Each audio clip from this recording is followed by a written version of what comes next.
Halo teman-teman, perkenalkan nama saya Melanie Juniarti Sinaga. Di sini saya akan menjelaskan apa itu pasca panen dan juga suhu. Pasca panen merupakan fase kritis dalam rantai pasok pangan di mana kualitas dan daya simpan bahan pangan dapat dipengaruhi oleh berbagai faktor. Salah satu faktor kritis yang mempengaruhi fisiologi pasca panen adalah suhu. Suhu memiliki peran penting dalam mempengaruhi aktivitas enzim, respirasi, dan proses kimia lainnya yang dapat mempengaruhi daya simpan dan juga kualitas suatu bahan pangan. Suhu yang tidak tepat dapat mempercepat kerusakan bahan pangan dan juga memperpendek umur simpannya. Pada suhu yang rendah, aktivitas enzim dan juga mikroorganisme dapat ditekan sehingga dapat memperlambat kerusakan bahan pangan. Namun, pada suhu yang terlalu rendah juga dapat menyebabkan kerusakan pada bahan pangan seperti pembekuan dan kristalisasi. Pada suhu yang tinggi, aktivitas enzim dan mikroorganisme dapat meningkat sehingga dapat mempercepat kerusakan bahan pangan. Oleh karena itu, penting untuk memahami faktor suhu dalam fisiologi pasca panen bahan pangan agar dapat mengatur suhu yang tepat untuk memperpanjang umur simpan dan juga menjaga kualitas bahan pangan. Untuk lebih lengkapnya lagi, mari ikutin video kami yang akan dilanjutkan oleh teman saya. Terima kasih. Selanjutnya yaitu pengaruh suhu terhadap fisiologi pasca panen. Pengaruh suhu terhadap fisiologi pasca panen terbagi atas 3. Yang pertama, perubahan enzimatik, yang kedua respirasi, dan yang ketiga perubahan mikroorganisme. Perubahan enzimatik adalah salah satu faktor fisiologis pasca panen yang dapat dipengaruhi oleh suhu. Enzim adalah protein yang berperan dalam proses metabolisme dan respirasi pada bahan pangan. Pada suhu yang rendah, aktivitas enzim dapat ditekan sehingga dapat memperlambat kerusakan bahan pangan. Namun, pada suhu yang terlalu tinggi, aktivitas enzim dapat meningkat sehingga dapat mempercepat kerusakan bahan pangan. Oleh karena itu, suhu yang tepat sangat penting dalam menjaga kualitas dan daya simpan bahan pangan. Selanjutnya yaitu respirasi.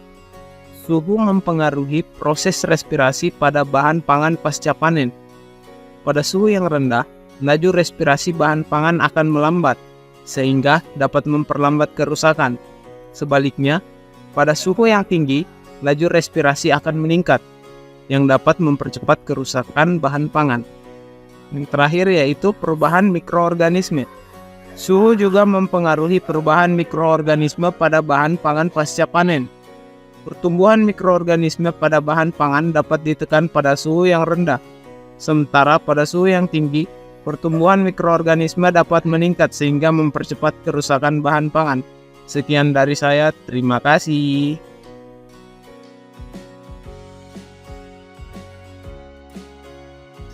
Baik, perkenalkan nama saya Hamdan Fadin. Kali ini saya akan membawakan materi optimasi suhu dalam penyimpanan bahan pangan yang terbagi menjadi 2, yaitu 1. Rentang suhu yang disarankan, 2. Metode pendinginan dan pengaturan suhu. Rentang suhu yang disarankan untuk penyimpanan bahan pangan tertentu dapat berbeda-beda tergantung pada jenis bahan pangan tersebut. Contohnya, kubis putih disarankan untuk menyimpan pada suhu 0 sampai 1 derajat Celcius. Cabai merah disarankan untuk menyimpannya pada suhu 10 sampai 15 derajat Celcius, dan untuk sayur-sayuran dan buah-buahan disarankan untuk menyimpannya pada suhu rendah untuk memperlambat atau menghentikan metabolisme. Namun kerusakan pada buah dan sayur dipengaruhi oleh faktor alamiah dan lingkungannya. 2. Metode pendinginan dan pengaturan suhu yang tepat dapat berkontribusi dalam menjaga kualitas dan daya simpan bahan pangan. Salah satu metode yang efektif adalah pre-cooling yang dapat membantu memperlambat respirasi, mengurangi kerentanan terhadap serangan mikroorganisme, dan mengurangi kehilangan air pada buah-buahan dan sayur-sayuran sehingga mempertahankan kualitasnya pasca panen. Selain itu, suhu penyimpanan yang tepat, baik dalam lemari pendingin suhu rendah maupun suhu kamar, juga dapat mempengaruhi daya simpan kualitas pasca panen. Sekian dari saya persilakan ke materi berikutnya untuk melanjutkan.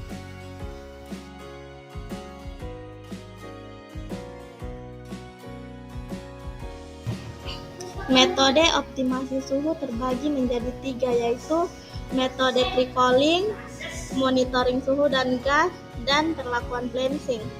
Metode pre-cooling adalah metode pendinginan yang digunakan untuk mempertahankan kualitas buah-buahan dan sayur-sayuran pasca panen. Penggunaan suhu rendah pada prinsipnya akan menurunkan semua kegiatan metabolisme, memperlambat respirasi, memperkecil kerentanan terhadap serangan mikroorganisme, mengurangi kehilangan air, dan meringankan beban sistem pendinginan pada kendaraan pengangkutan. Berikutnya monitoring suhu dan gas. Monitoring suhu dan gas diperlukan untuk ruang penyimpanan dengan suhu terkontrol. Penyimpanan yang baik menggunakan pendingin karena suhu yang dingin dapat menghambat kerusakan fisiologis, penguapan, serta aktivitas mikroorganisme yang mengganggu sehingga mutu serta kualitas buah dari mulai panen sampai diterima di tangan konsumen masih tetap terjaga. Dan yang terakhir, perlakuan blanching. Perlakuan blanching adalah proses pemanasan bahan pangan dalam air panas. Pada tepung ubi kayu, blanching dalam air panas telah dilaporkan dapat memperbaiki kualitas produk kering berbasis hortikultur. Suhu dan lama pemanasan berpengaruh terhadap sifat fisikokimia tepung ubi kayu, seperti penurunan kadar air, kadar abu, kadar amilosa, meningkatkan kelarutan dan spilling power, serta perubahan morfologi granula atau butiran tepung.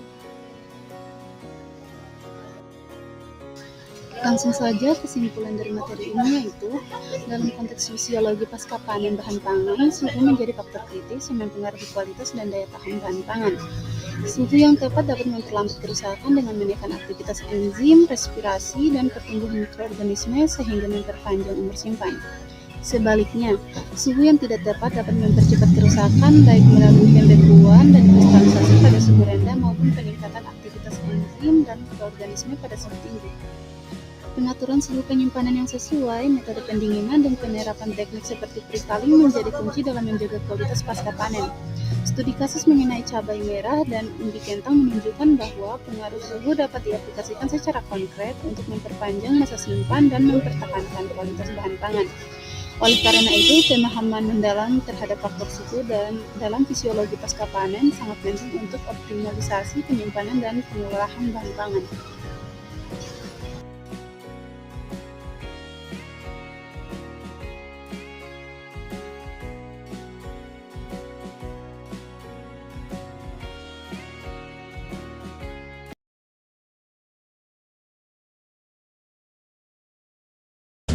You are my sea, you are my sunshine, the star, the moon.